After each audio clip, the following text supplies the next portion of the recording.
And the name on the contract does say McMahon.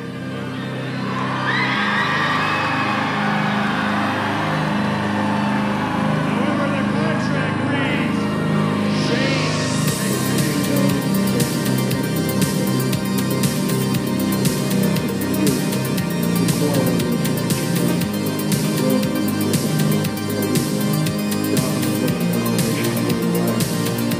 Originally, we did a couple of road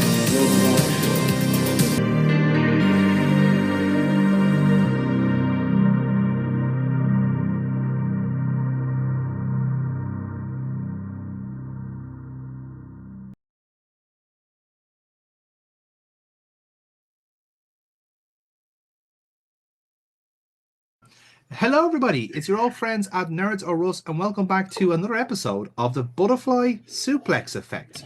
We've resurrected this show here in a slightly different format, just to give yourselves a little bit of, shall we say, alternate timeline goodness.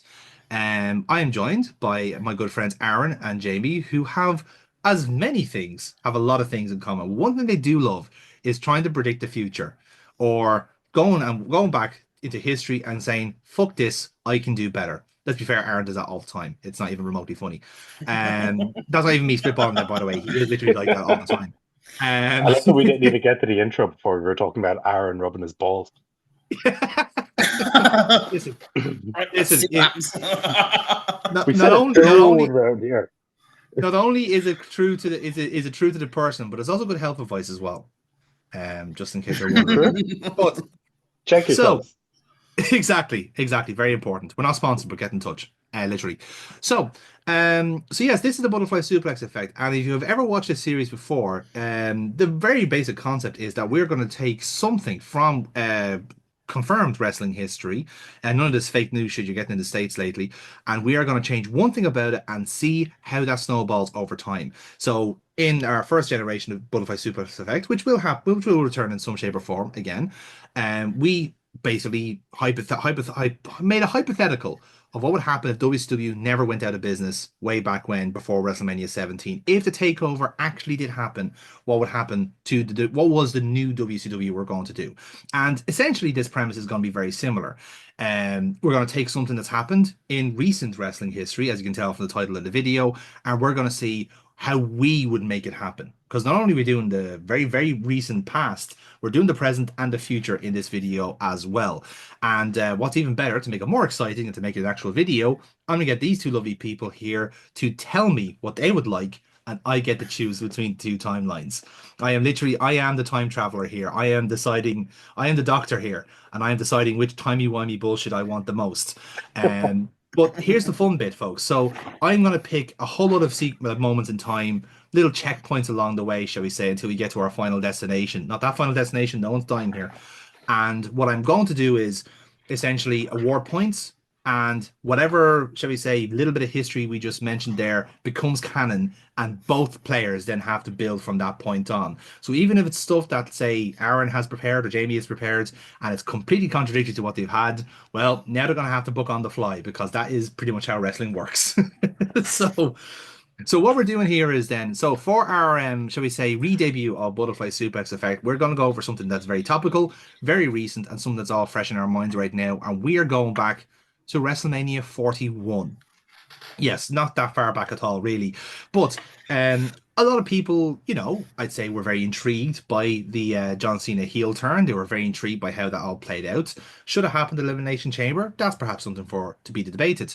But one thing that definitely didn't feel right in WrestleMania 41, I think that perhaps 90% of the wrestling sphere will agree on this, is the sheer power that Travis Scott seemed to have over Cody Rhodes. The lack of rent for living in Cody Rhodes' head that Travis Scott seems to have, just didn't seem to match, really.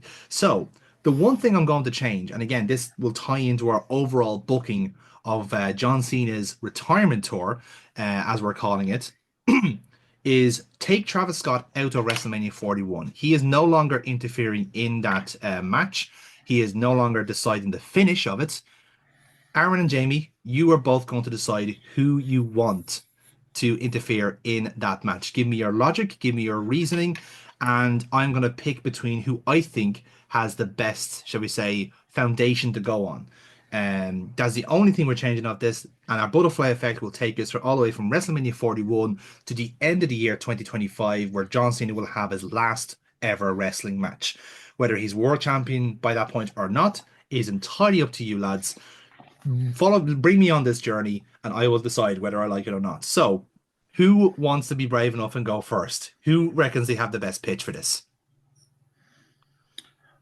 You start, because I have an idea, but I want to hear your one first. And then It would be a bit weird if you I both pick the same person. Like that's no, I have an idea, but it's just that I need to hear his one first. Then Okay. Robert make it better. No, I have an idea. Just let you deal with it first, and then we'll go on in from there. Okay. go So for it. everything happened up to Mania the way it happened in reality, yes?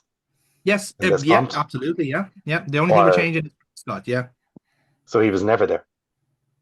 Possibly And not. Maybe he was. the Cena Maybe heel just turn's said already Phantom. happened. Well, yeah. Let's just say the only thing that's changing is the last match of WrestleMania 41. It's the only thing. Everything else is locked in. So we still have Jey Uso beating Gunter. We still have all the shenanigans in the IC Championship. Everything is still the same. Awesome. The only thing is Travis Scott is now, I don't know, singing Star Spangled Banner rather than interfering in the main event or something. Let's go with that. He can go smoke spliffs with Jey Uso again. Sure, look, it worked the first time. 3 months ago, that's what he was doing. Exactly. Okay. So he's already heel going into the match, and there's a run-in.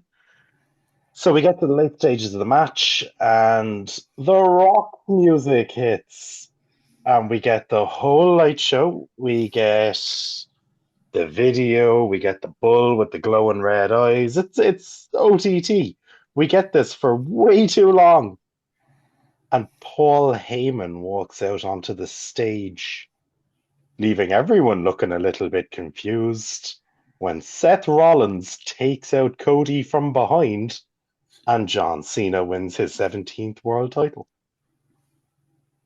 Very good. So The Rock is the bait and switch for Seth Rollins interference, and presumably he will be the kind of the other ace that's been let open here by The Rock in this whole scenario. Very good. I like that. So in Jamie's scenario here, Seth Rollins is replacing Travis Scott. Well, actually, technically, it's a duo of The Rock and well, technically trio. I suppose we throw Paul in there as well.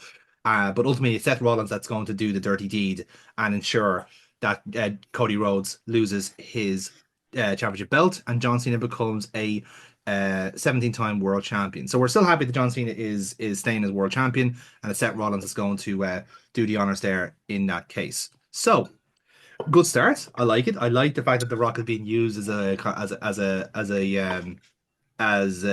bait and switch there. And also weaving in the stuff with Paul Heyman from the night before. I was hoping for some connective tissue between those two main events myself personally, and I was fuming that there wasn't. But perhaps that was always the plan all along. But yes, so that's a pretty strong start. Aaron, what can you do to top that potential timeline? I have kind of the same thing, where the way Triple H loves those long pauses before he does something big. It's like his trademark. You just know something's going to happen because there's too much of a long pause going on. Yeah. The same thing will happen in a sense where The Rock's music does hit, but it doesn't go on as long. It's just enough to make Cody Rhodes go, what the fuck? So it goes on for maybe 30 seconds. Then after about another 30 seconds and John Cena's still down after some shenanigans, we say whatever. He does get attacked, but it's loosely a bloodline storyline, because I think what would have been, I'm not saying it would have been better, I just think to connect the bloodline to all of this, Jacob Fatu actually takes out Cody Rhodes. I'll explain why later on, but this is fresh off his US title win. This is fresh off of... Oh, shit.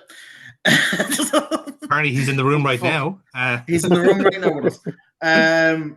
He takes out Cody Rhodes. And actually, John Cena isn't the one that's going to actually... He's not going to actually physically get up and pin him. Fatu was going to drag him over and pin him on him, and does the same thing The Rock does, that fucking over-exaggerated fucking thing, and then helps him get up. Okay, so interesting. So you're gonna have Fatu do the exact same gesture as I'm well. going to have Fatu do the exact same gesture. Ooh. Okay, that little wrinkle has thrown me there a little bit. Final shot Yeah. then obviously is Cena does finally get his fucking bearings. Two of them stand there. US belt, WWE title. What the fuck? Oh, and the lads, instead of doing the 3, they are on to 2 now because we have the because that's what it was 4 at the start, wasn't it?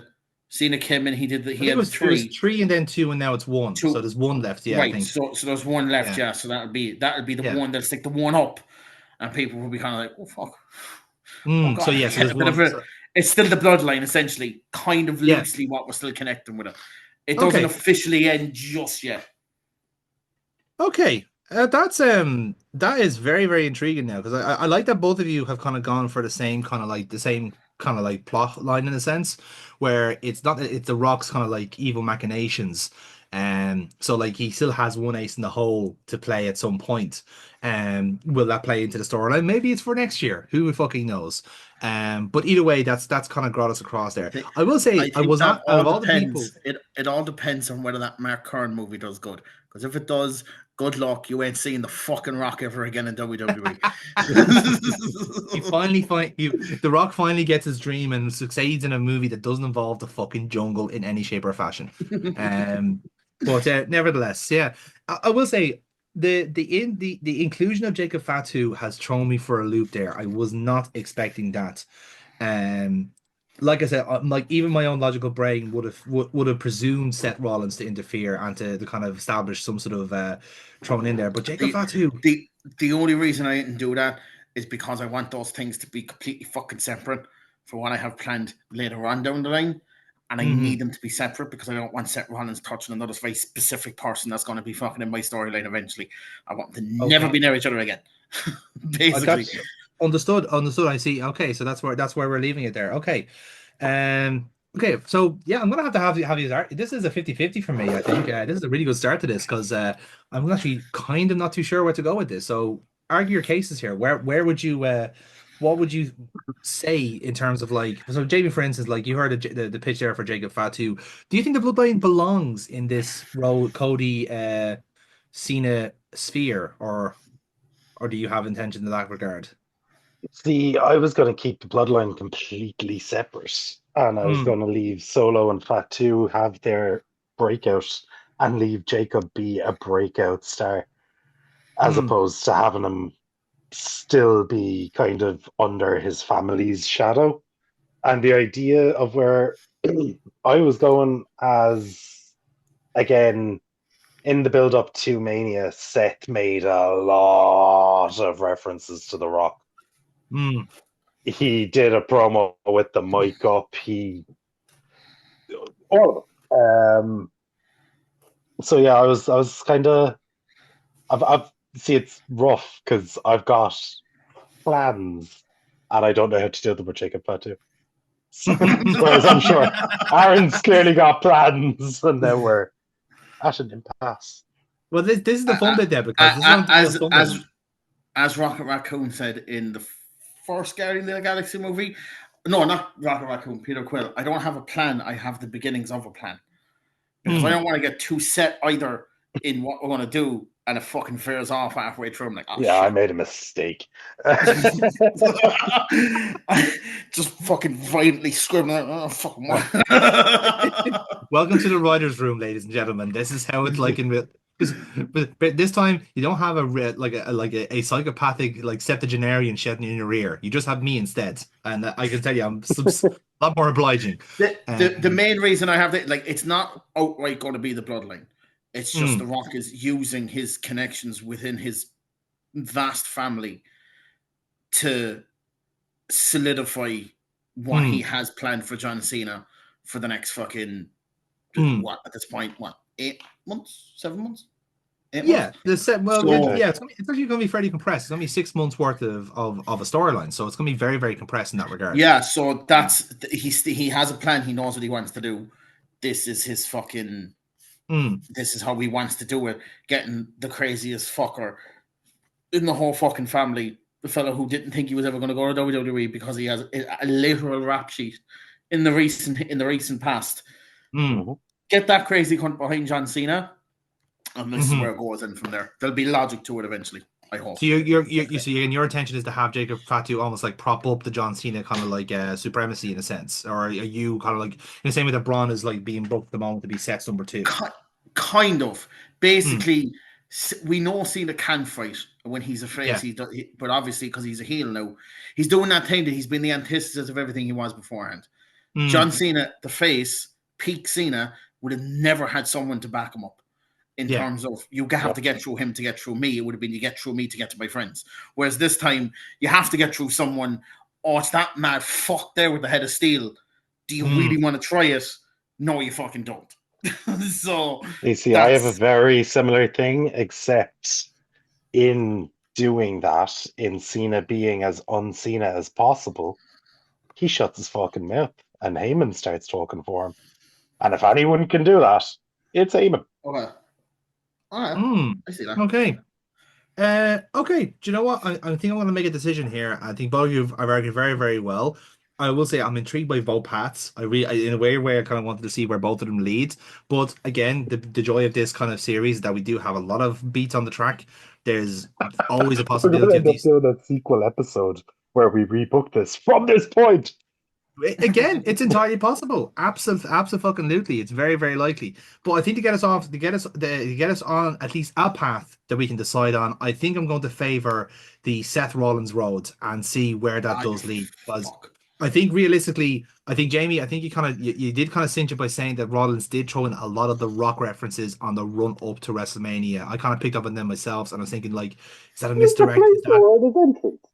Oh, it was very, very blatant. It was extremely blatant, and I think, like, again, I think that's something that, like, I think Seth Rollins could really lean into in a kind of a proverbial Hollywood role, in a sense. I think there's a lot more of a permutation there in terms of like the Rock, Heyman, Cena, Rollins. You can see this is starting to kind of bubble up quite nicely, and I think, like, I will say I wouldn't want Jacob to kind of fall to the bloodline fatigue here. I know it's not quite the bloodline, but it's bloodline adjacent, if I'm being fair.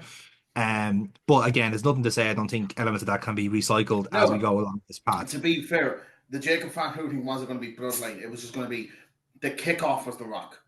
But after that, he is very much. The plan was basically with the two of them was, we know John Cena can be a killer. There's already a past connection there with Umaga. Yeah, which is a big one. That's fair. So it was going to be like, I know I beat your dad. Do you want to know how I beat your dad? This is how I beat your dad. And that's the kickoff. But you can never really trust Jacob Fatu because of the fucking live wire that he was, essentially. to be fair, and I think if you roll with that, I actually probably might have gone with it. Like, shit. You have to argue your case here. This is the fun part of the story. So yes, first blood is going to go to Jamie here. We're going to lock in that it's Seth Rollins that costs Cody Rhodes the Undisputed World Championship, and John Cena becomes the 17 World Champion from that point on. So that's our first step in the path here. We have Rollins as officially turned heel. We have obviously turned heel from the night before as well, but now we have this official element between him and The Rock and Paul Heyman. So it's actually quite an impressive trifecta here. Good luck to any baby faces around this time trying to break that shit down. But we have the three kind of like tendrils of the machine here. So we're going to take it from this point on then. So we have WrestleMania 41. We have all the Raws and SmackDowns in between. There could possibly, I'm going to give you creative license over when there's a draft/transfer window. They're being very open with this stuff lately in terms of like people transferring across. So wherever you want to have the draft, actually, do you know what? Will we arbitrarily decide where we want to do the draft? Because we have kind of moments in the timeline. Backlash is in May. We got Backlash and main event in May. And then we have Money in the Bank then in June. So do you want to kind of set an arbitrary time of when the draft happens to kind of give yourselves a bit of, say, flexibility in terms of who's booked and who's not? Yeah, you see, in most of my plans, because of what this group now is, they don't respect the draft. Cool. The draft doesn't matter. Yeah, I never really had the draft in my head either, to be quite honest. Let's ignore the draft then. Let's press on then. So let's keep it open then. In fairness, that kind of gives you more options then in terms of who to Well, vote put it this way.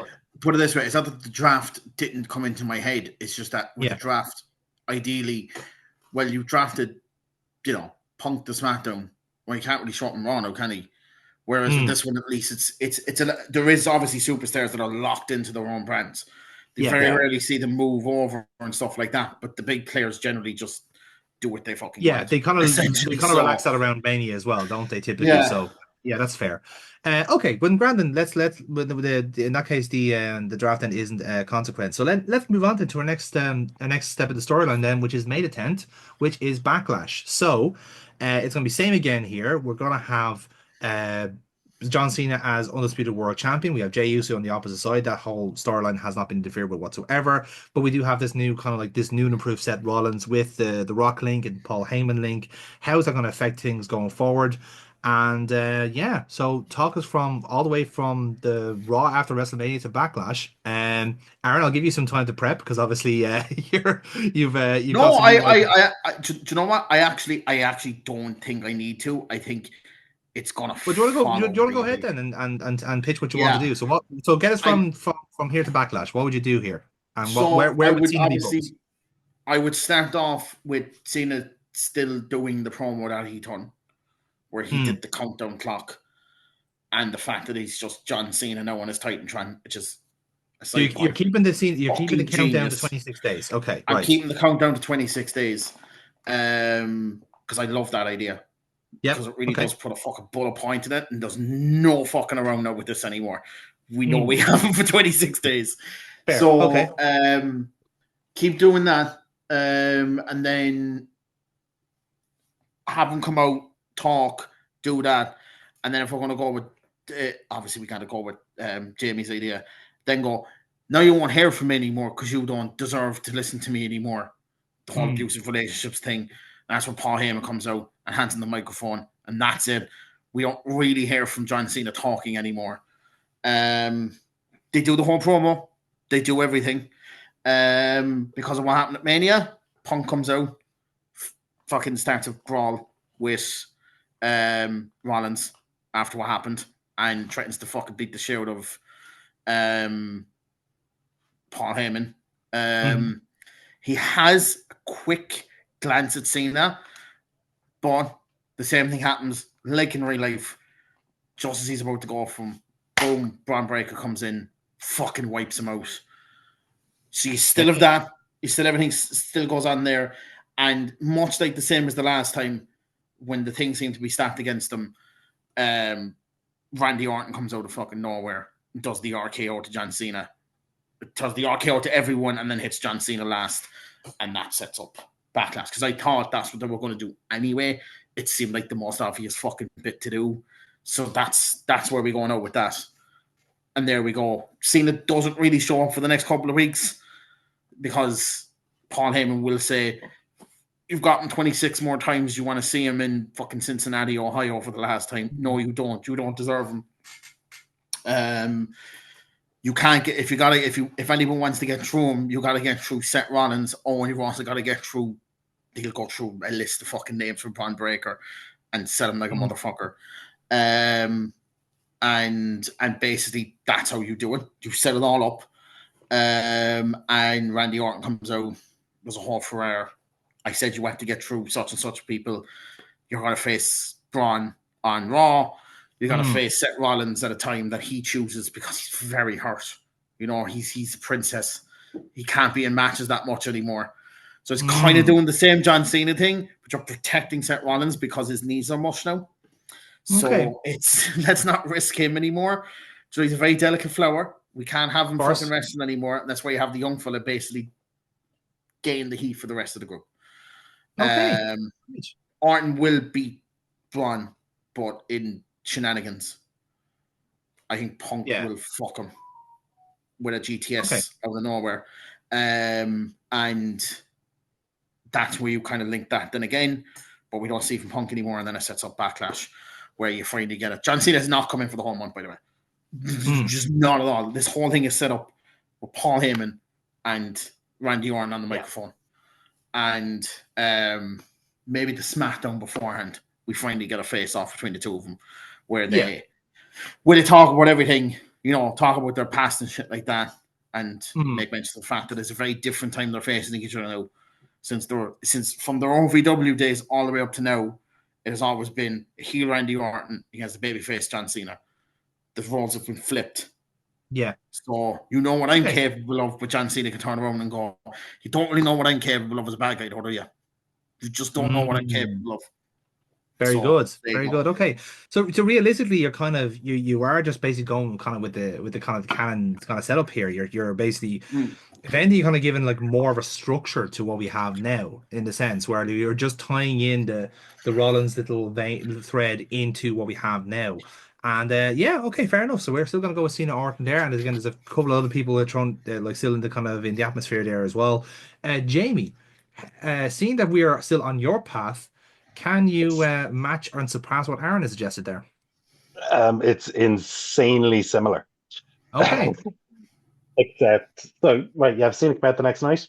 Again, gives a very similar speech about how he only has a certain amount of dates left, but also mentions that he doesn't understand why the fans have turned on him. Okay. He's a company guy. He's always been a company guy. He has always stood for the WWE, and this is just what the WWE is now. And his legacy is intertwined with its legacy, so he will protect it. Notably, he comes out without Seth and Paul.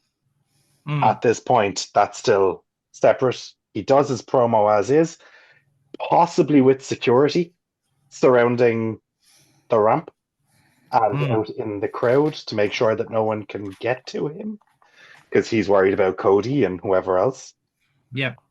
At this point, Randy Orton still slides in behind him and nails him with an RKO. Randy then flees. We get a very similar setup. In the main event of Raw, we get the same angle with Seth Rollins, except very pointedly, Braun Breaker does not join yet. What we get instead is John Cena with a title shot, as opposed to a title opportunity. Creases both Reigns and Punk, leaves them both laying, and Reigns, much like real life, goes away for a while. Punk less so. I didn't even have him in my fucking. Didn't even fucking think about putting Reigns into it. Jesus Christ! I completely forgot he existed. And that could decide how this point system goes. So we should wait and see. Yeah. Sure. So he's laid out. Seth, in the promo before he's interrupted by Punk and Reigns, lays out his plan. Okay. This is timed. He's being the company guy, much like Cena. He's being groomed to be the next Cena, but realistically, he already is the next Cena. He's been here for 13 years being the face of this company. He is bred for this. And for the next 7 months, he will be John Cena's shield. But become December, John Cena's going bye-bye. And someone is going to have to be there to take the mantle. And that guy is the visionary, is the revolutionary, is Seth freaking Rollins. Punk out. Whole shenanigans, belt shot. Punk still. So we keep those two things relatively separate at the same time. At least once we will have John Cena come out to do his promo, have Punk come out. But before Punk can ever get there, he eats an RKO in the ring. Randy Orton is a dastardly little fucker. This builds that old fucking blackguard.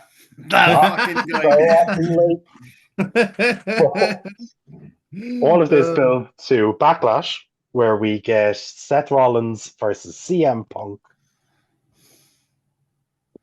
possibly in a Hell in a Cell. Probably not yet. We also get Randy Orton versus John Cena for the final time. For the final time. Okay.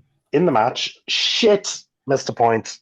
In Cena's initial promo, not only does he say he's a company guy, he also says that while Seth Rollins and Paul Heyman were there at WrestleMania, they were nothing more than an insurance policy. He had that match won on his own because he is John Cena, the greatest of all time. Okay. So, come Backlash, John Cena and Randy Orton are fighting away. Randy Orton hits John Cena with an AA, gets an altogether too long 2 count. John Cena manages to get the shoulder up. John hits Randy with an RKO. 1-2. Randy kicks out. John's looking desperate. Nothing's working.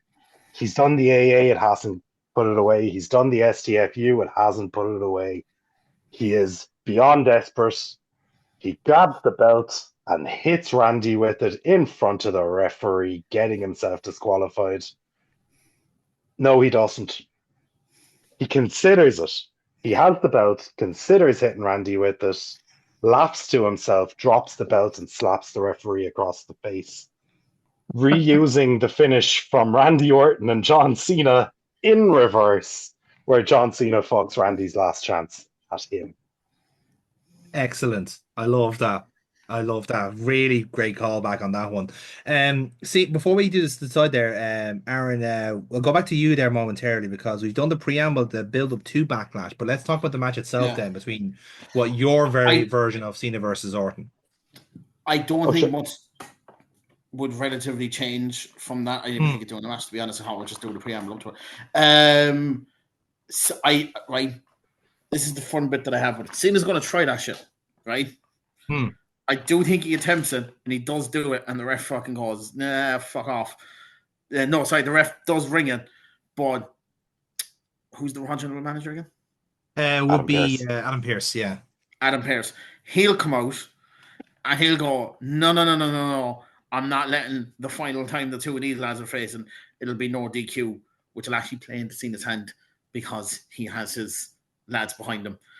And we get a spear, we get a curb stomp, and Cena will, I think Cena will do his finisher. He knows it's finished. He knows it's done. He pins him. 1, 2, 3, lad standing in the ring. I think that actually, it incorporates that past of the slap, but it's not working for Cena. It only really worked for Randy Orton then because he was such a prick. And we also don't know what Cena's capable of at this point. What is it like with Cena when he loses his fucking mind? Whereas at that point, I couldn't see a general manager coming out and telling Randy Orton no, because he would have murdered him and his family. So that's the reason it didn't happen then. This is the reason it's happening now, because again, I think Adam Pearce has that authority to go. If only there was someone who outranked Adam Pearce in that company who was somehow involved. Yes, but I don't have The Rock really showing up anymore. I think in my head. I haven't shown up in bits and pieces, big shows, big moments. I have him very involved in a part that comes up later on with somebody else. But I think, that's the way it goes. Maybe not Adam Pearce, actually. Do you know what? Not Adam Pearce. Nick Aldis does it. Because I think it plays into their whole fucking little to and fro they've had for the last couple of years, where Randy Orton's hit him twice. I may not like him. Basically, I might not like him. He might have RKO'd me twice, but he's a legend. He deserves an actual fight for this, and he's not. John Cena's not taking the cheap way out. Fighting like a man, essentially. Done and dusted. Okay, very good. Okay, so whereas I'm taking that away from John. The fact to never give up, the hustle, loyalty, respect, the always fight. I'm literally having him do the one thing that John Cena would never do, and it's take the cheap way out. Because he has to, because he's outgunned. But the question will be, does he still have it? Yes, exactly. I mean, and as I said, I suppose that that's one kind of thing that's been, because of the interference of WrestleMania 41, you actually don't know what Cena's actual level is. Can I point out as well that logic can be put to my main event too? Oh, absolutely. I think both of these are very similar. He still needed help. Whether he needed it or whether he just used it because he kind of could now, he still is the help. So you do question. I don't think he can go anymore. Okay. Maybe he halfway through the match tries to do an STF or an FU and he sells the back maybe or something. Do you know what I mean? Something like that to kind of go, oh, is he fucked? Oh, no, he's not. There you go. Yeah, that's fair. Okay, so fair enough then. So so we have a lovely bit of connective tissue there on both potential paths. Jamie in particular, I really like the company guy angle. it's very much a nice little mix of corporation slash establishment slash whatever that other shite was when wrestling was awful a couple of years ago. It was like it's a real kind of like mixture of like these decisions are above you as a fan. The fan, these decisions are above you in a sense. The little kind of talks with about the insurance policies and stuff like this. But I think that the single really was the John Cena Shield aspect of it there because as I said, it's kind of keeping Rollins like in the realm. It's keeping a lot of other people in the realm there as well. And the DQ finish is quite good. Aaron, on your side, I really like the structure you've actually put onto this one as well.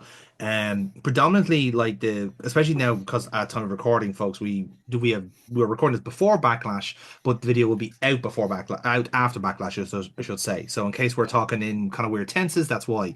And what I like is that essentially John Cena is become very protected in this new structure, and it says like he is the cash cow in a sense. He is like it's almost like the company, if you will, WWE is milking Cena for all it's worth. So the best way to do is to protect him, is to show him less, do the kind of whole Lesnar routine of having him just kind of make less appearances.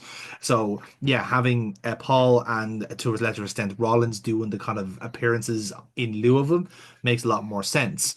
The Braun Breaker one, I think this is probably the difference between the real difference between the two angles here is the lack of Braun Breaker in Jamie's side, and I'm swaying. I'm going to give the point to Jamie on this one, and the reason is I think for one, I think the Braun Breaker thing is a little, even in real life, I feel like it is a little bit of a square peg because this one feels very like we're in a bit of a ruthless aggression mood here with Cena and Orton, whereas a Braun Breaker like he has to be part of the equation for this. Now I know in your finish, in the sense, Braun Breaker has nothing to do with the finish, which is good, and I think that was the right call on your side, Aaron. And ultimately, really, there isn't any major differences between your finishes here. They're very close together. But what I think what's more intriguing with Jamie's angle is that, as I said, he sets up the fact that we don't know what Cena is capable of as a heel, and to be able to do exactly what Randy Orton did all those years ago showed that like the two aren't really that different in a sense. One just embraced that kind of sinister side previously. I know it's way too late, but can I just add something to my finish? Or at least throw it you out got the there. point now, I'm so just you can going to say it to the world. on if you want to, yeah. So, in the build to the finish, before Cena slaps the referee, I want Randy Orton to be in the advantageous position. He backs up for the punt. Cena is in a bad way. He's getting up.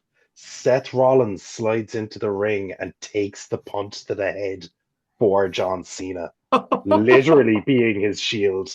Cena backed up, terrified. Randy Orton is seething. Cena doesn't know what to do. Slaps the referee. I can't really fucking fault this because that's perfect.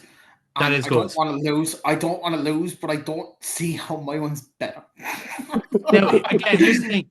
This is the joy of the on the ball booking now, because we still got a lot of steps to go. We still have 2, 4, 6. We still have 7 steps to go on the journey here. So there is still plenty of time to get on the board here. Don't worry about that. Because then the next step we're going to do is what we're going to do is, because there are several Saturday night main events penned in for the year, we're going to skip the one in May because there's only 2 weeks turnaround from this. So let's just say that the main event there is very Raw dominated. It's all Jey Uso doing this for a few hours and having a cardiac arrest. He is basically the slug from Futurama, isn't he? He is just going to keep partying all day until like a rock squishes him or something. That's essentially it. Like I thought we control Travis Scott. Yeah, let's he absolutely has to be there. Well, I mean, if you're going to do a celebrity bit, if he's going to have to be there, which he probably will pop up over the course of the year, probably have him face Randy Orton. Oh, you can have the main event Randy. You could have the main event Randy Orton versus Seth Rollins, and there you go. You have your connective fucking tissue. There we fucking go. There you go. Absolutely. Okay then. So let's press on then. So we're going to skip the first Saturday's main event of the year, of the season, if you like, and we're going to go straight to June 7th, which is Money in the Bank. Now it's not coming from anywhere exotic this time around. It's coming from California, so nothing kind of more intriguing in that sense. But Jamie, I'll start off with you then on this one. Talk us through from Backlash to Money in the Bank. First of all, is the briefcase going to be a factor in your story? Who do you have winning it? And more importantly, who do you have in the title picture for this pay-per-view? Come on, there's only one match that can happen at this pay-per-view. I think the two of for us Cena. probably have the same fuck. Yeah, I think the two of us I would probably have the same imagine so. thing. Yeah. If they don't do it in reality, they're missing a fucking trick.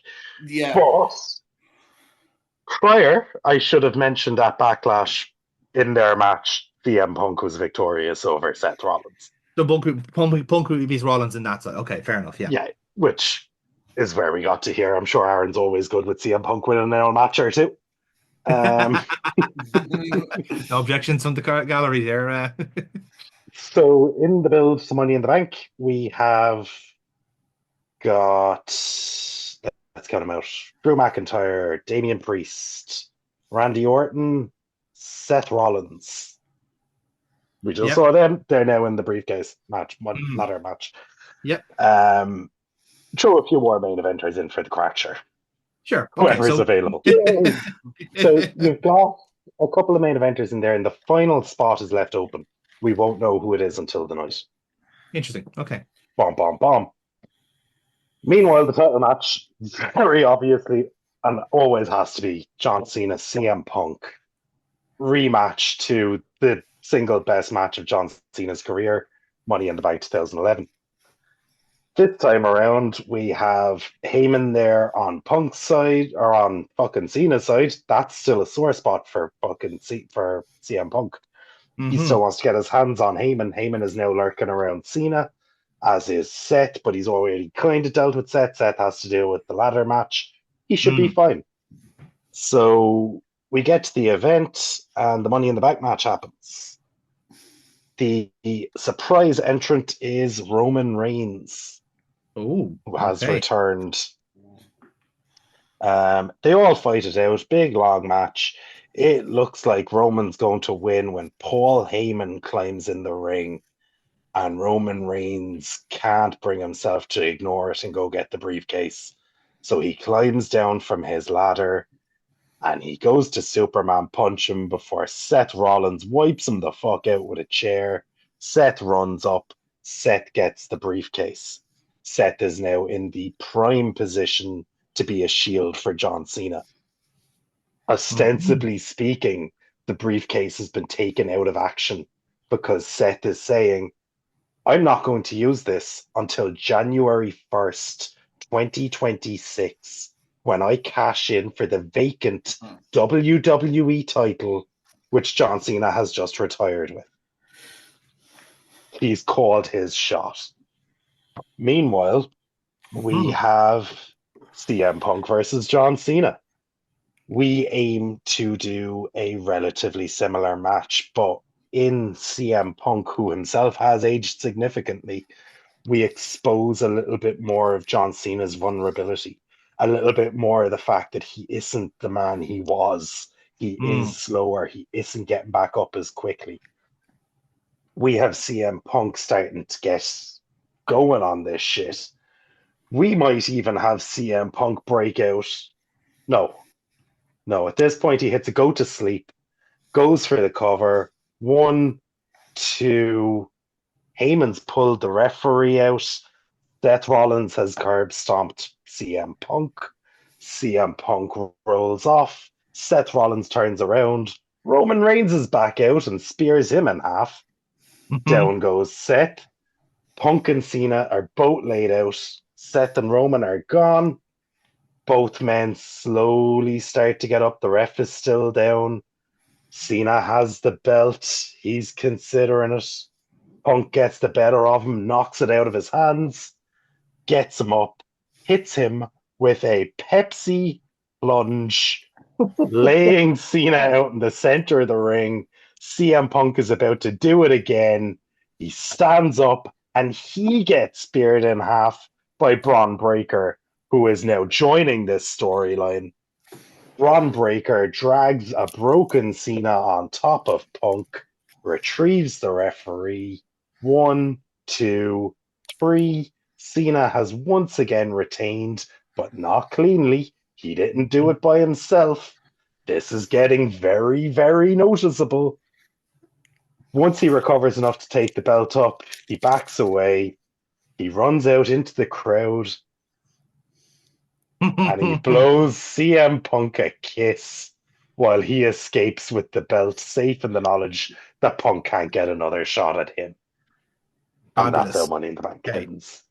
Yeah, I think as I said, I feel like I'm going to hear a very similar story on Aaron's side here, but yes, a nice bit of connective tissue there, and we didn't have to wait long to play the Braun Breaker card, it seems, but very good indeed. Okay, Aaron, so yes, so let's see what your Money in the Bank pay per view looks like. Obviously, from the run in to lead in, who's got the briefcase, and who do you have in that Cena match? The Money in the Bank match is going to have a probably the same amount of people, same type of people. I don't have Reigns. I have Rhodes. Okay, interesting. I've gone back and forth on this. As long as we've been talking, it's been the one thing that's nagging me. I was either going to be him or Zayn. Right? Now, I've gone with Cody Rhodes, but I tell you what I had planned for Zayn. Basically, he was going to do the exact same thing. He was going to go the last pay-per-view, and they would have announced, let's say, I don't know, John Cena's farewell match in fucking Toronto or something. Yeah. I'll cash it and then blah, blah, blah, blah. But then I thought to myself, no, because then you can't get that win back for Cody. I was like, no, you kind of need to get him that win back. So I was like, fuck. Okay, right. Cody wins that. With some slightly cunty tactics.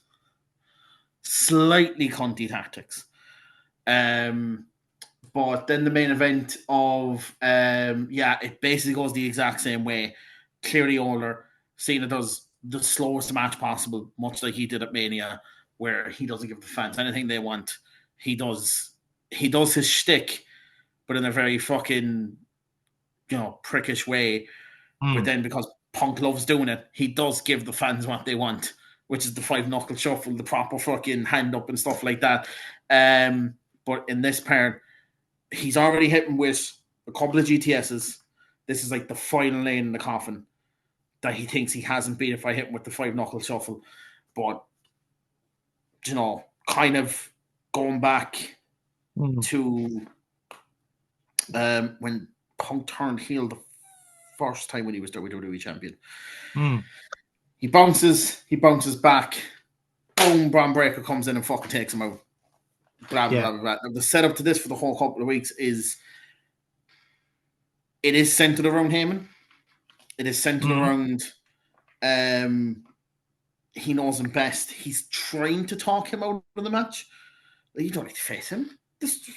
We don't. You've already beaten him enough.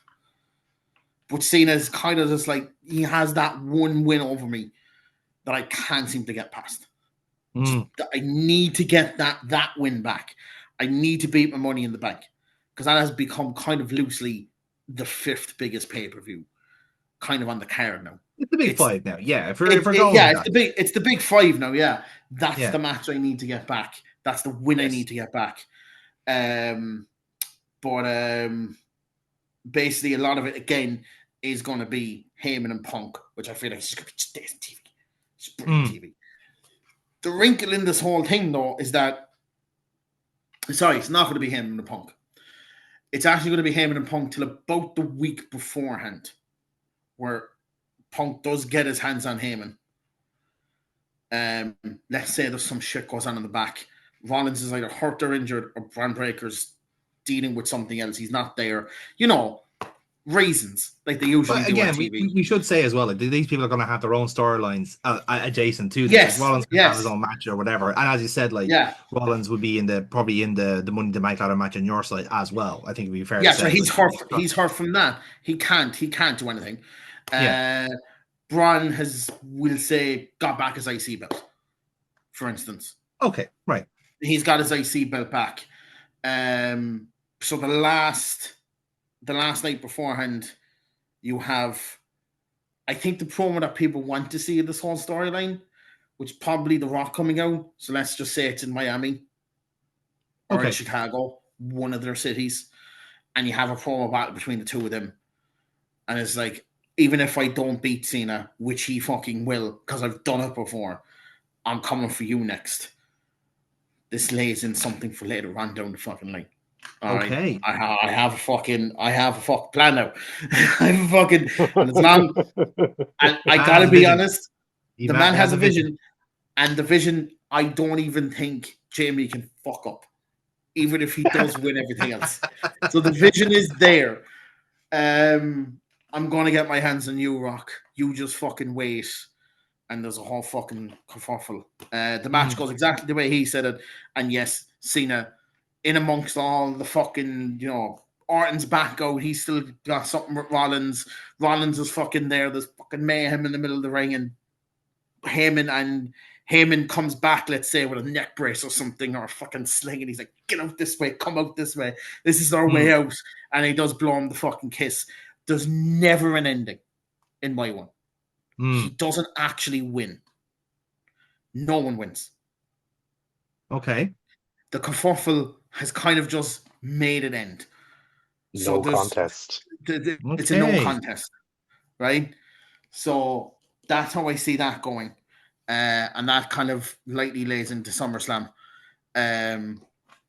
later on. But yeah, that's where I see that going, basically. Okay. Where you have the kerfuffle happening, Punk finally gets away from it, is fucking shouting obscenities from the corner, and Cena does the whole, he waves him and he blows him a kiss, and Heyman is like freaking out, like, can we leave? Can we get the fuck out of here? He's going to kill us, please. Okay. Yeah. All right. Interesting. Okay. So actually, like, really, ultimately, like, there has. The more you spoke, actually, Aaron, the more you kind of diverged away from what I assumed you were going to go with, because like I said, with Jamie playing his Braun card there, and what I've kind of found interesting as well was, again, the both of you kind of went with similar finishes, but in very different contexts. Whereas it was very much a case of Cena blowing the kiss because he had engineered a victory against CM Punk, whereas the kiss in the crowd in your one is a little bit more of a mind game, in a sense where, like, he didn't win nor did he lose, and same with Punk, it's unfinished business. No. But you still have interference there from Braun Breaker, so you've also kind of like he's now well and truly in the thick of this now.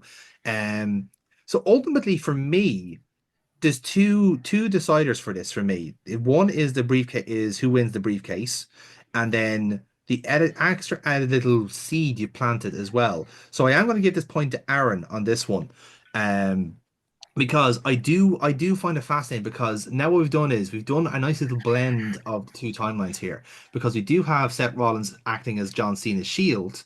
However, we now have Cody Rhodes as the Money in the Bank briefcase holder. So now we have a very intriguing dynamic here of where Seth Rollins and Braun Breaker now have to be the attack dogs and keep Cody Rhodes away at a lot of different ventures, while also at the same time Punk is very much now set a stall against The Rock, and we also now have a very definitive non-answer to who the better man is between Cena and Punk at this juncture. So in a way now that we have this nice little blend of stories, we actually are setting up ourselves for some very interesting matches along the way. Like, And the of thing course, is, keeping as our options well, out as well. like, to loosely go on to the next week, you can have Cena quite angry at how it turned out. Yeah. Because he could, blame Heyman. He was ignoring, protecting you, whatever. I'll explain that later on. Yes. But it sets seeds for other things. Seeds being planted all over the place. Indeed. Well, I mean, we still have 6. Right. July. Yeah. Okay. Right. Yes. So let's move on then to our next leg of our journey here. We are going into July here, so we're going to use Saturday night's main event as our little breakpoint here in our story. So, as time of recording, the venue has not been decided for Saturday night's main event. So, gentlemen, you have free reign of where you want this show to take place, but it does definitely have to take place on July the 12th. So it's a nice, shall we say, American-themed holiday, if you will. Aaron, see that you scored a point in the last round. I'll start off with you here. What do you have intentions for Saturday night's main event, which will, of course, be on NBC and Peacock exclusive? So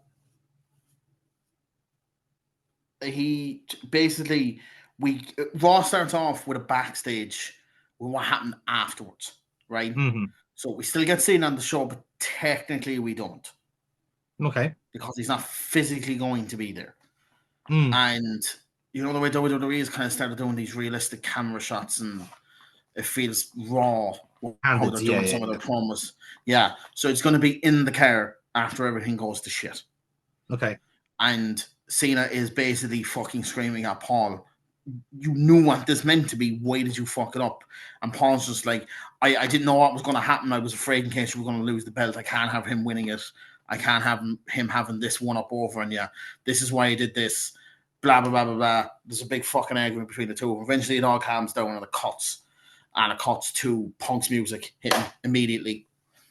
He goes on a promo, was like, I had you fucking beat again on the same pay-per-view again for your WWE title again.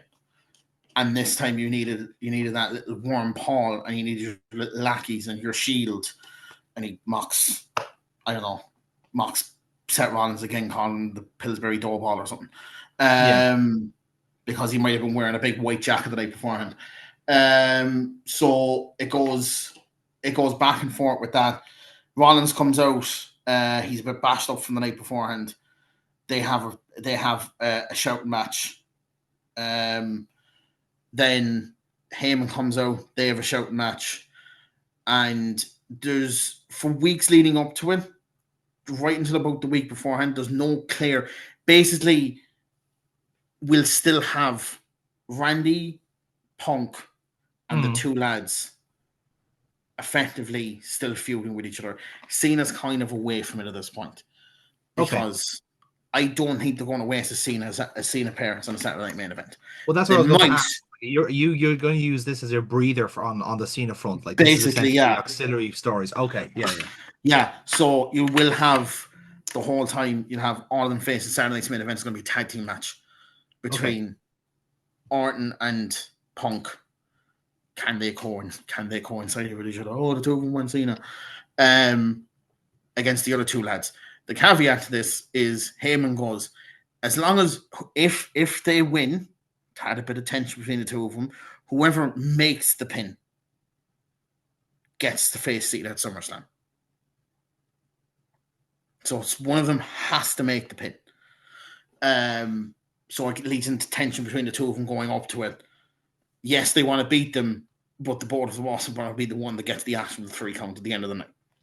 Okay. It gets to the 9. They're all feuding. Match goes off without a hitch. Everything's fine. And then we add in the last one to this group because there's still one more spot after, because the Rock thing with the one, there's still one left with the 3 fingers and stuff. The last person is going to be, it has a little bit of spice to the situation, something completely different to what they have at the moment. Who's Del Vikingo? Is that his name? El Vikingo, yeah. El Vikingo. Yes. He comes in and causes fucking mayhem and costs Punk the win and takes Rollins over on him, who then beats him. Rollins gets another win over Punk. He also fucks up the main event, and he's the last person inside there to spice the situation. I know it doesn't make any sense right now, but he's a means. Oh my God, he just scored. Sorry. I just saw the whole fucking stadium just pop. And I was like, oh, right. So he gets added into it. He's a means to an ends for me personally. He's not really going to be a big part of it, but he's young enough and he's agile. Is he young enough? I feel like he's only in his 20s, but he could be in his fucking 40s the way they look sometimes. He's been around a while. Yeah. But he's that fucking movement between the whole lot of them. You know, you have Braun as the muscle. Rollins is, as you've said, he's basically the shield for Cena. But this guy can pull out a fucking, a high flying move out of literally nowhere and keep him in the match as well. So if Rollins isn't around and Cena's getting pinned, he comes off the top rope, all fucking shot. Boom, he breaks up the pin. So you have the AAA thing is coming into play, right? You have all of that coming in, and this is the final group. Yeah. We have Braun, who's IC champ. Seth Rollins, who's Seth Rollins in the group. You have the Vikingo as well, who will probably won't do much again, means to an end, but he'll be another added foil for them. It's like Paul Heyman then can say, I've been watching him for years. So I know what he's capable of. He's more than just a high flyer. He's a genius in the ring. He's smart. And then, so at the end of Saturday night's main event leading into SummerSlam, you have who's Cena now going to face at SummerSlam. So, okay, so there's a question mark over who he faces. Yeah. Okay, yeah, okay, interesting. Yeah. So do you have The Rock appearing as part of this revealing the last ace thing, or is this someone else doing the whole signal? No, it's. I think I'll probably have Heyman probably do it. Yeah, The Rock does come back into my storyline. Yes, because there was only 4 of them. There was only 4 of them, so The Rock does come back into the storyline. But for now, he's off. I think at this point, he's probably doing Scorsese's movie. And he can't get hurt inside the ring. I don't think Martin Scorsese would like that.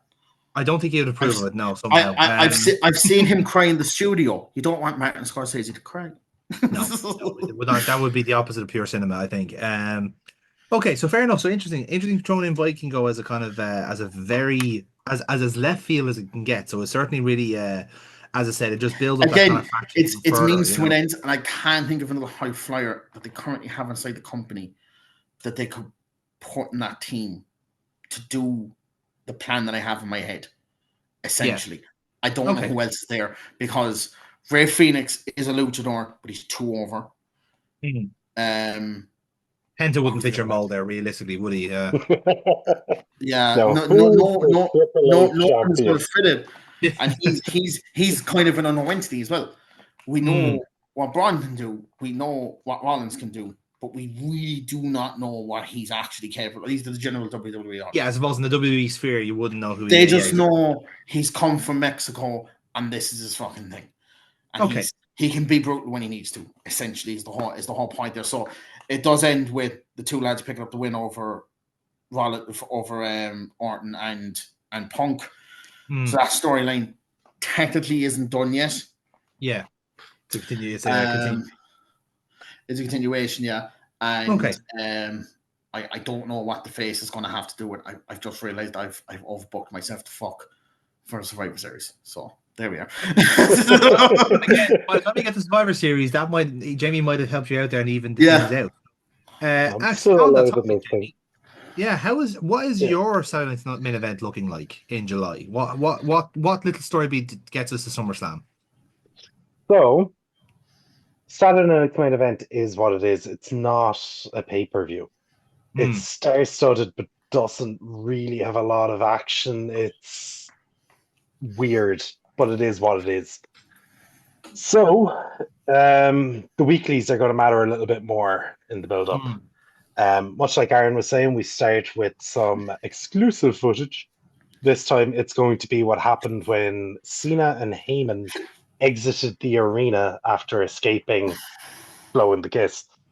And again, it's Cena with the, why did you ruin that for me? I had that in hand. I am still the GOAT. I am the greatest of all time. Paul, you know I had that in hand, and Paul's like, yeah, of course you are, champ. You're really good. Cena's furious. He storms away. Heyman takes out the phone and rings somebody saying we may have a problem. We continue on from there, and it becomes evident over the coming weeks Heyman is liaising with The Rock. The Rock being The Rock, you can't rely on the fucker to ever show up, so we're going to pretend he's there by having Heyman be his voice. At this point, it becomes more obvious that they don't give a fuck about Cena. They're doing what they're told. But they're placating Cena's ego. Cena, as his ego gets more and more caressed, becomes more and more insecure. It's a directly inverse relationship. In the build-up, because I want the title nowhere near him, I want Braun Breaker, given that Aaron went out and he is the Intercontinental Champion, to placate John's ego. We build to a Raw where Braun Breaker is told to lay down because John Cena's never won the Intercontinental title. And wouldn't that be nice for his resume? Oh. Braun is in the ring. He is not happy about this. He's double guessing it. It's some NWO shit going on here. Cena's in the ring. He's not too sure. Does he want to be a double champion? Is this even count as being a champion? Braun's not sure about laying down, but eventually he does. You could even fake it out where when Cena goes to pin him, Braun bounces up and it looks like he's going to hit the spear.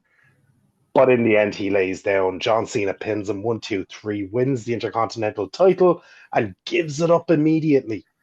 At this point, you can move that away from this story.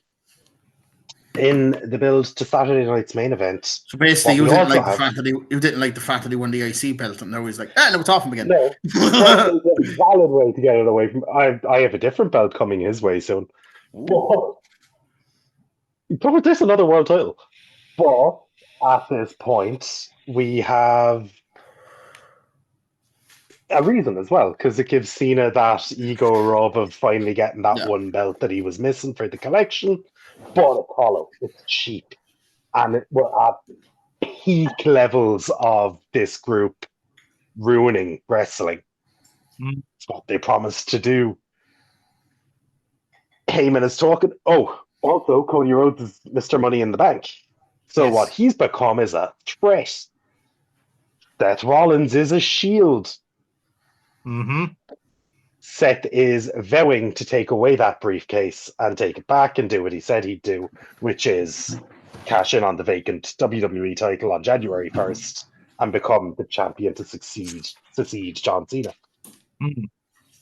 What this does is we also have Punk, who is not a very happy man. He is outraged. He's shooting on everyone. He's calling out Paul. He's calling out John. He's telling John that he is everything Punk ever said he was.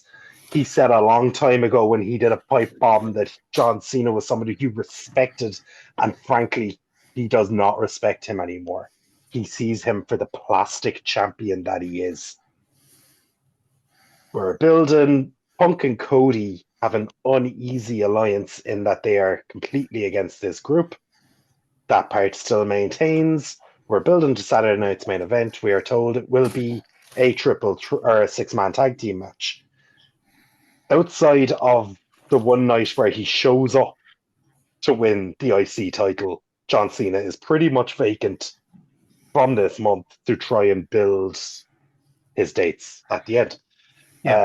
But also to build for Saturday night's main event. Tune in to see John Cena.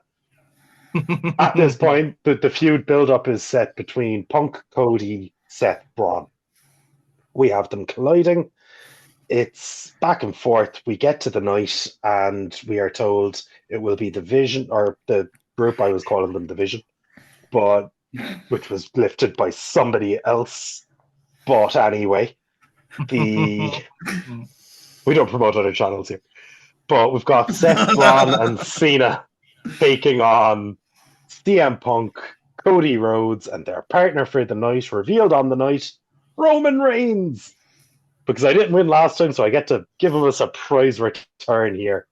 At this point, after months of heels cheating to win and ruining everything for everyone, the returning Roman Reigns hits the spear and pins John Cena specifically 1, 2, 3, clean as a whistle in the center of the ring.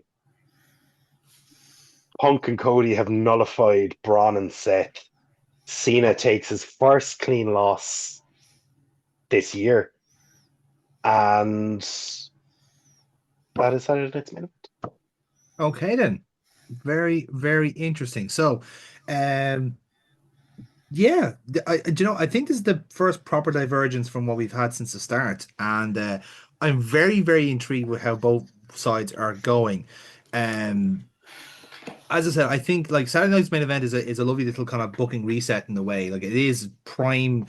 It is really ultimately what's the best way to set up SummerSlam? What's the best way to get you to buy into what you have here? And I think I like both of you had a kind of a very different approach in terms of how to make the main event that little bit more tasty. Because I presume, Jamie, with the way that you have had Cena like eating a loss here, that sets up a natural kind of like, pretty blockbuster main event for SummerSlam, and it is very, very tempting.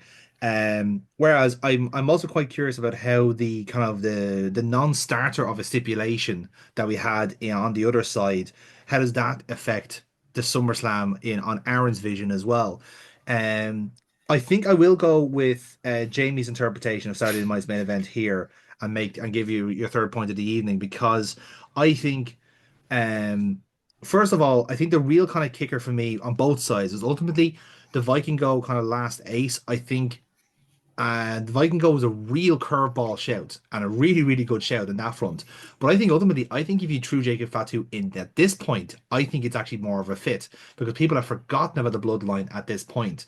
And I think ultimately, again, if he's holding a title here as well, you're kind of doing the same kind of insurance policy that you have on the in the other timeline. Now, Um, I will say this. This is yeah. my argument for this. It made sense at Mania because there is no brands, right? If everything else has gone the same way in this timeline, he's very firmly on SmackDown as the US champion.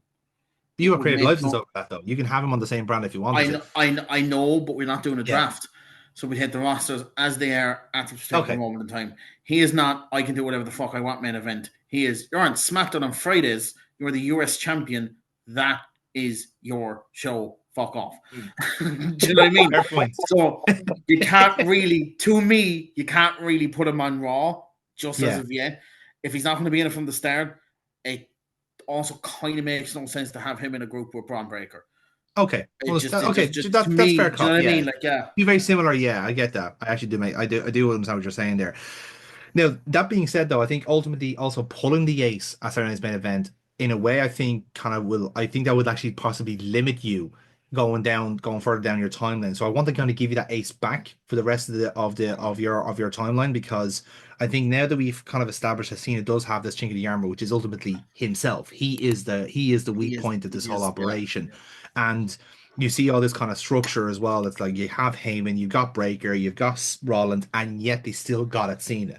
Like, it's kind of like using a chess metaphor. They still somehow found the checkmate, even though they have all their bishops and queens still around. Which means then there is an impetus now to play that last ace. And look what show we have next, which is SummerSlam. So I think ultimately this is giving, as you said, you have a bit of overbooking on your side, Aaron. I think this is the ideal reset for you then, because you can play the last ace now elsewhere. So I think actually this works out tremendously for both camps, if I'm being realistic here. So let's move on then to so now that we factored in that we have a clean win for Roman Reigns on John Cena, we still have this kind of like ambiguity about the Intercontinental Championship, because again Cena has been given this kind of like token gesture of a title win as well, if we have to be delicate about this. So Braun's been dicked over, and Cena isn't looking exactly the most satisfied, and that brings us to SummerSlam, which is delightful. So by the way, I'm still here, by the way. I just need to find something to Chloe as you talk. That's quite all right. Good. Well, what I'll do is I think Jamie's up first anyway, so you can listen in as we're doing that. Now, obviously, SummerSlam is a 2-night occasion for the first time ever. Jesus Christ. So yes, I know. I'm not too happy about it myself. But it's also happening in the MetLife Stadium in New Jersey. So whether there's some connective tissue you want to throw in there or not, that's entirely up to yourselves. But Jamie, we'll start with you first, because obviously you've got prime booking position now in terms of how SummerSlam's going to go. So what would you do for this 2-night spectacular? Oh God, I'm sure there's other matches, but within this story, thought of as well. You actually did give me back my ace. I got a better ace now. There you go. Exactly. You're welcome. So, Jamie, fire away. Okay. So, at SummerSlam, we have the very obvious main event that's set up. We've got Roman Reigns against John Cena. We've got Paul Heyman in the mix in Cena's corner. The story writes itself. It's about as big as you can do at this juncture. It's Cena versus Proto Cena. Yeah. Down the card, we've got possibly even on night one. We'll see. I forgot it was 2 nights. I only have one card, but that's what Oh they yeah, do. that's They what make one I card, thought as put it well. in that. That's what I You thought as split well. them I the was way. just like, You ah, always do it that way. Yeah. shit. Split down, split down the middle. Yeah. I'm gonna just say this: Two Nights doesn't exist to me in this fucking storyline. It's Fair enough. fucking one night. No. He's main event night. No, no. Main event of night 2 of SummerSlam will be Roman Reigns against John Cena. Main event of night 1 of SummerSlam will be Seth Rollins versus Cody Rhodes for the Money in the Bank briefcase. Oh, very nice. Are you Also gonna on fuck off with my? Are you gonna fuck off with my booking again? Possibly. We'll see. So Oh, Inter scored. Yeah. also on the card, Jey Uso has survived to this point without losing the World Heavyweight Championship. Okay. At Okay, this is SummerSlam, unrealistic now. he's getting This is dragged into a unrealistic. match with Braun Breaker. Ooh, interesting. Okay. Braun Breaker wins the World Heavyweight Championship. He does it with Interesting. no help. Ooh. He doesn't need a shield. He doesn't need John Cena. He doesn't even need Paul Heyman. He does it on his own. He breaks Jey and he wins. In the main event of night 1, we have Seth Rollins against Cody Rhodes for the Money in the Bank briefcase. Seth very much using Heyman's help. Cody pulls it out anyway. Cody retains the Money in the Bank briefcase and makes it very clear that he is coming for John Cena. Or Braun Breaker if Roman Reigns happens to win. We'll see tomorrow night. No, we won't. John Cena uses fucking everyone. This is my overbooked mess. We've got bring him in bloodline rules style. You've got Braun Breaker comes out holding his belt. You've got fucking Cody comes out with a briefcase and scares him away. Goes, come here, give me that belt. You've got Seth Rollins, CM Punk, and eventually the difference maker and showing up for the first time, I believe, in all of this, The Rock appears at SummerSlam. Walks into the ring. The referee's right there. It doesn't fucking matter. He beats the living shit out of Roman. Tells the referee to count the pin. John Cena at this point is at his breaking point. This is the low point. I've got something for next month. But John takes it. He does the one thing that he doesn't want to do. If we can get the cameras close enough to hear them talking, I would like to have John Cena I'd like to point saying, out, it's John Cena. You're hearing him talking. All right, yeah, that's you don't even need to get him. I mean, Give you a the wide last time shot we took about it. the last time we took an RKO, the last thing we've heard from him was, "Oh shit!" That was fantastic. That was brilliant. Oh, John says, no, not like this. And The Rock says, know your role and shut your mouth. Pin him. Cena's like, but I just thought, The Rock says, it doesn't matter what you think. Pin him. John Cena acquiesces and pins Roman Reigns. 1, 2, 3. John Cena retains the WWE title, but all is not well. Okay. And yes, in case you're curious about the Rock object permanence, he would have appeared around because Aaron won the Money in the Bank leg of this. He would have appeared for a promo with CM Punk. So not That's fine. overused by any chance. So he's only been seen once at this point. And I think the kind of contrivance was that Raw was set in Miami, so it was like perfect. Like, and in fairness, you could make an argument. Fuck it, it's spring break. Who gives a shit? So here comes the Rock for our spring break special. He has his time with CM Punk, and that's all we have so far at the Rock at the moment. But this is his first time actually properly directly interfering with the storyline. So SummerSlam has a lot going on there. So obviously you got 3 matches there that are very much in the elements. You got Braun Breaker now as the World Heavyweight Champion. You got Cody Rhodes retaining the briefcase. So now he has 2 potential targets there in terms of Cena and Breaker if he wants to. And then you have Cena then with this with all this chaos happening in between, The Rock now finally like playing his kind of his part to it, and making sure that order is restored in terms of the, shall we say, the company guy sphere, if you will. And yeah, knowing your role, very interesting little tidbit there, Jamie, in that one. So Aaron, we'll turn to you now. How is your 2 night extravaganza for SummerSlam lying out for you? So, okay, in the storyline, has Braun lost the IC belt? It's seen as a double champ, yeah.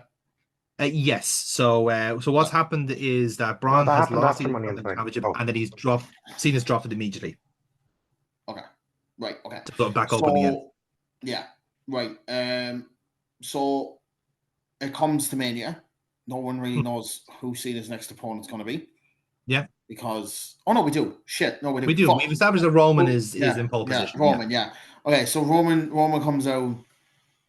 Wow, fucking spares Braun to assert dominance. Yeah. You fucking hit a spare, you little prick. Look what I can fucking do. Tries for the next couple of weeks to get this. Actually will take Braun out for a bit, because we'll just say he puts him through a guardrail on Raw, just fucking wipes him out for a week or two maybe. Then he spends the next couple of weeks trying to get at fucking Seth, and he can't. Not only is he trying to get at Seth, fucking Punk is trying to get at Seth, and Orton kind of wants his blood too. So they're all trying to get at Seth. I'm gonna fucking swing this around to what I want to fucking do later on. Good luck with that. So, no. What's after this? Survivor Series, isn't Clash it? in Paris is next. Fuck. fuck up, big guns. Fuck. Shit. So, if in your one, did Punk Heyman make a call? No, the call is no. in would be after. Actually, no, the call has already been made. The call has already been made, yeah? Right. Yes. Okay. So, on top of all of this, none of them getting set. They can't seem to find him. Being the little squiggly fucking heel that he is, he manages to always get away. Someone's behind him, he's paid off a couple of big lads to fucking keep him, protected outside, all that stuff. But in that whole time that's going on, he keeps asking him, and what was that call about? What do you have planned here? It's like, trust me. You've no reason not to trust me so far. Everything's going as planned. Just trust me. So that goes. I was going to have the call later on, actually. I actually planned to also do a call, but we had to go to plan B. But you now we can move it forward now. Skip that about fucking 8 weeks. So joy booking, Aaron. So basically it all goes up. Reigns has a war words with Heyman. Heyman does the promo he did last night in Raw. So I don't know if Jamie saw it or not. I have not. He justified why he fucked over Reigns to a point where you kind of gotta go, it's a fucking point, actually. Which is my favorite type of heel. He basically goes around and goes, I took this fucker, made him the most dominant world champion in history, 1,400 days. He does drop a nice little line halfway through. He goes, we were world champion for about 1,400 days. Which I thought was a nice little thing.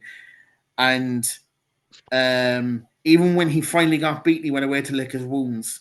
I had to be with Solo Sikoa. He threw me to a table.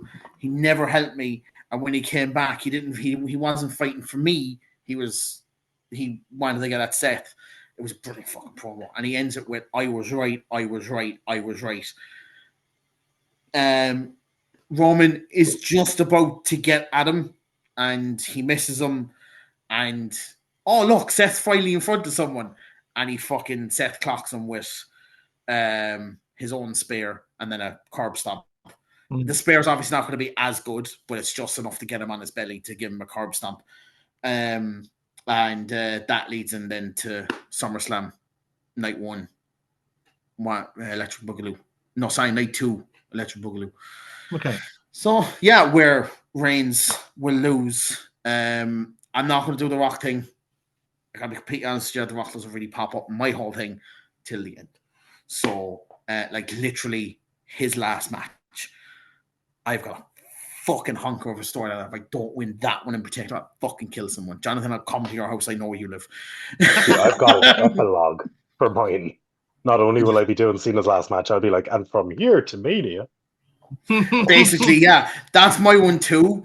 But I feel like this is kind of a dream legacy scenario. as well. Yeah, it's kind of dream booking as well on my part. And from my Summerslam, guess what match we're getting at Mania? So we get to SummerSlam. The two of them have a great fucking match. Braun finally returns. Fuck Reigns. Once again, you think your spare's good. Look what I can do, you little bitch. But I think the added thing to it, it does look like a harder spear. And people are like, what's he doing? Takes off a jacket. Like barbed wire or a metal sheet over him. That's the reason it was so hard. He had to hit him with the hardest spear possible with metal and barbed wire around his body to make sure he knew he was the big dog in this situation. Like, I would fucking kill you if I get my hands in you. And then boom, we have Cena picking up the win. And that does actually wrap nicely into my whole fucking plan at Survivor Series still. So we're good to go there. And then that leads us on to Clash of the Castle. This is the Clash of the Castle. Clash in Paris, yeah, indeed. Clash in Paris. So, just on that point, so obviously we have, like, because SummerSlam is a kind of a two-nighter as well. So on Jamie's side, we have a lot more matches in play as well. Which is obviously why I'm looking at the groundwork there. I'm kind of more intrigued in that sense already. Do you have any other matches you're thrown into the mix here as kind of like as plot adjacents here? Because obviously we've got the stuff with the briefcase.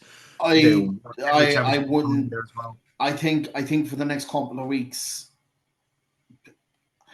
I think what you could do with Cody in this situation, right? If you don't want to bring the briefcase back into it, he keeps getting asked, why aren't you going for it with Cena? There's fear about whether he goes with it again and he fucks yet another chance and what might possibly be his final chance. So in this timeline, Gunther gets back his belt and he teases it against Gunther. I know it doesn't make sense, but it'll be very obvious on TV. This doesn't make sense. He cashes it in against Cena. That's obviously where we're going with this. Just fucking don't tickle the balls when you're not going to let me finish, basically. So I suppose your argument is that, like, Gunther's almost seen as the path of less resistance if he wants to be world champion again. Is that what the way you're kind of framing it? Technically, yes. I wouldn't say the I path have never of less heard Gunther resistance. described as that. But as you said, it's a fear factor to losing against Cena again. That's what Cody or I think it won't explicitly say it. They might do it in like promo packages and stuff. A loss against Gunther isn't a big fucking deal. He can move on from that. A second loss against Cena might break him. That might be it for Cody Rhodes if I can't put down John Cena after what he did to me at WrestleMania. That belt spot still happens, by the way. Remember the belt spot at Mania, that awful fucking thing? That still happened. So it's kind of like, I could have beaten him, but I would have had to lay into my dark side. I don't want to do that.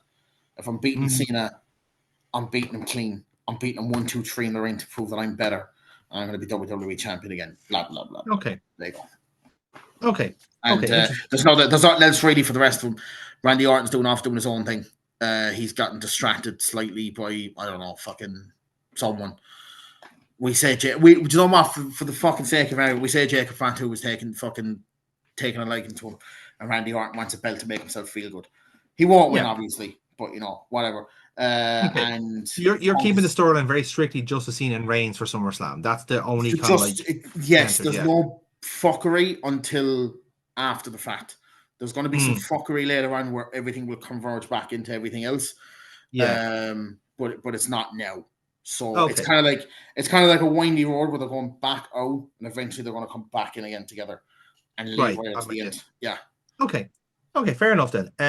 Right. So yeah, I'd say, like, on your side, Aaron, I think the one really big, really intriguing thing is the who's on the end of the phone. That's kind of what's ever slightly kind of keeping me hanging on here on your side, because, like, there still isn't a definitive answer on that point.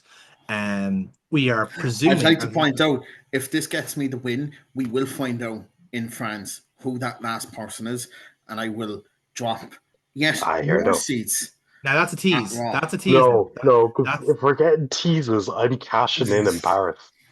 yeah. No, The that's yeah, catching them. exactly. That's it. No. This is just going to be. There's going to be no. I'm saying it right now. No cash-ins happen at all until near the end. Near the Okay. end. All Okay. right. Well, So this is yeah. Okay. So I'm just saying that okay. there's a little bit of a spice to the situation again. This time Yeah. around, Okay. So spice you're trying to hold me properly. right. You're holding the Tsar ransom here. It's an interesting strategy, but like I say, in terms of like storyline kind of aspects, that's as it were the only one I'm looking at that's kind of thinking like, okay, what's my narrative reason for keeping this timeline? Um, Now that being said, the the finish for Cena Reigns, I think like they're two very very different ones. As I said, like you kind of go with the approach of keeping it very very local and kind of almost building Cena up to a certain degree. Like obviously you have the spot there with the kind of the metal plate, the old Bret Hart finish, Yeah. the metal plate and stuff like that. And yeah, listen, that's totally fine. I can see where you're going with this. The other Um, thing as well, I know I'm cutting you yeah, off again, right? But there's another go reason for it. behind this. I was just thinking about. I don't want any. There's cracks in the team yet. I think it's way too early for that. Okay, I okay, want this to interesting. be perfect families leading into where the first big crack will happen. Yeah, Essentially, so you're waiting for the cracks to appear as opposed to SummerSlam being kind of very obviously okay. There's trouble in paradise here type of there's thing. trouble in paradise. It will happen. It will happen in my case at Survivor Series. That's where Yeah, someone will not just fucking show a crack. He'll bust it all in half. Essentially. interesting. Okay, um, I'm glad you said that because that does certainly gives me something to think about in that front. Now, as I said, that's why I kind of asked you about the auxiliary matches on your side because that ultimately to me has been the deciding factor for this leg for SummerSlam because SummerSlam's a big leg. It is a two-nighter. There's a lot of stuff going on, and I think there is just there's more on Jamie's side that has got me to say, okay, there's a little bit more, should we say, movement in terms of where we're going. So I am going to give the SummerSlam to Jamie here. Mainly, and I think really what's actually intriguing me here is the booking of Braun Breaker because ultimately he is now you can pivot with Braun Breaker here now because he is the world heavyweight champion. We've now brought two world championships in.